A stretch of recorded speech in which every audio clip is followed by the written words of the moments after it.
So the pace of advancements in AI is unlike anything we've ever seen. The tools and models are getting better and better every week. So here's a recap of top 5 AI tools launched recently, shaping the future of our work.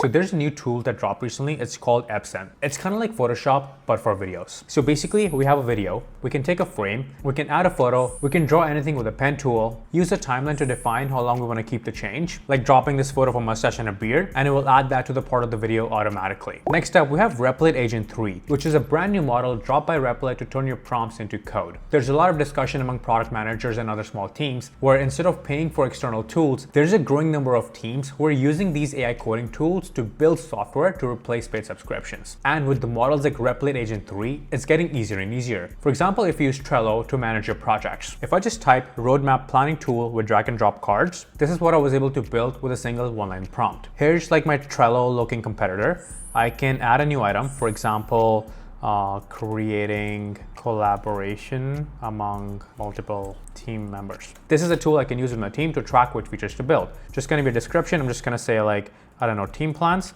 I'm gonna choose a category. I'm just gonna say backend. Story point estimate. This is relevant for the product teams who use like, agile methodology to plan their sprints. And I'm just gonna put an assignee for title. Just gonna put it for myself. And I'm gonna give it a priority of, let's just call it high. And boom, I have my item created. Now I can move it, I can go here, I can edit. I have this exact same window.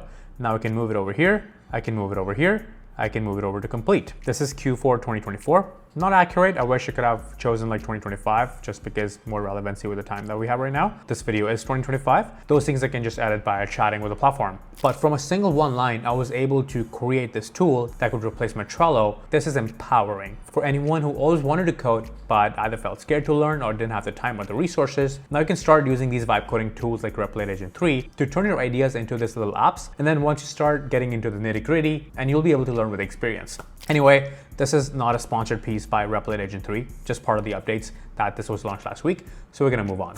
Next up, we have a new image model from China that is now competing with Google's Nano Banana. If you look at the rankings, image model rankings on LM Arena, Seemdream 4 out of nowhere jumped up to number 2 position in just a week. So what is this model about? So ByteDance, the Chinese company, just dropped this image model recently. I first found out about this model drop on Reddit, where the Reddit user couldn't believe that these were the AI generated images. Here's some of the examples we're talking about. We have this photo, like a zoom in photo of this man. We can see the wrinkles on the face. We can see the texture of the skin, like the hair. One of the biggest problems with a lot of AI image model tools is that skin looks a lot plasticky, and you have to pay for a third-party tool to kind of like make it look a lot better, a lot more real. But with this tool, look at the realism of the images we're getting. So like this is an image of a forest just on a trail. Again, if you just look at this image, it looks quite real to me. This image of like a mountain, just a nice little view. Again, this could be a photo from anyone's vacation. Again, the photo of a man with the hair and the skin looks a lot more natural here. And here's some more photos. Just look at the quality. If you go to the ByteDance website to try to use Seemdream,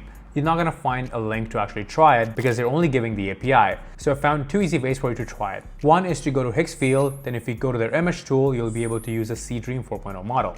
And the second option is fairly similar, just a different competitor. So if you go to FreePic and their AI image generator, you'll be able to use Seemdream 4.0 model as the model for your AI images. All right, let's move on to the next one. So Prompt Genie dropped a brand new feature called Context Genies. Let's say I want to prioritize content ideas for YouTube. I'm just gonna go to ChatGPT and say prioritize content ideas for YouTube. So typically I would just type my task, for example, prioritize content ideas for YouTube. Then I will use Prompt Genie to optimize my prompts. So, but before, when I would optimize my prompt, what I was gonna get was a prompt template because it doesn't know what I do, what my goals are, what my task is, what I'm trying to do. So even though the prompts were really good, they were not personalized. But now I can add context from my prompt generation. And this is a lot more powerful if you're like an agency or a consultant or solopreneur working with multiple clients. Because you could have like multiple of these context fields for each one of your client. So when you're trying to do a task for different clients, you can easily generate that hyper-personalized prompt for that client. And again, it works across all the tools like ChatGPT, Gemini. So it doesn't matter if your memory is in ChatGPT, your project is in ChatGPT, but now you want to use Gemini, you want to use Claude, or you want to use something else, you can just use the Chrome extension with the context to generate those hyper-personalized prompts. So it's adding all the context to the prompt. So I'm getting the super prompt and I don't have to explain myself to any LLM ever again. Next up, we have Claude. which quietly rolled out a feature to create and edit files right within Claude. So currently this feature is only available to the Max, Team, or Enterprise users, but in the coming weeks, it's going to get rolled out to Claude Pro users as well. I'm not sure what the plan is for the free users, but I'm sure they're probably going to give a bit of a taste to the free users eventually. So in a nutshell, what this feature is going to let you do is to create Excel sheets, PowerPoints, or docs right from the Claude chat. For example, you're a small business, you have a bunch of raw data, but you want to get some more insights and turn that into a report. You can add all that data to Claude, and you can ask Claude to put together a report for you so you can make better decisions. So Claude will now take all the files, do its thinking, and give you a report like a consultant with all the analysis and the charts and the data as a document you can download. In the same way, if you need a spreadsheet to maybe do some financial projections, we can just ask Claude what you want. It's going to build out the spreadsheet for you with all the formulas so you can either add your data or just play around with the numbers. So what I showed you was the demo that they posted on their website and their updates, just because I don't have the access yet, but once they roll out to the pro version, I will test it out and do a video on what's actually possible, or are we being baited by just another flashy demo? So subscribe for that. All right, last one, but not the least. Notebook LM, everyone's darling, just shipped 2 new features. So now you can take all your sources and either turn all the content into flashcards to help you learn better, or into quizzes. Again, either to help you learn better or just to practice. This feature is being slowly rolled out to everyone, so if you don't see it in your account just yet, just stay tuned for a few more days or weeks. I'm sure it'll be there. Anyway, that was a recap of 5 or 6 new AI updates that are shaping our future. And I will see you with another AI updates next week. Until then, your Chief AI Officer signing off.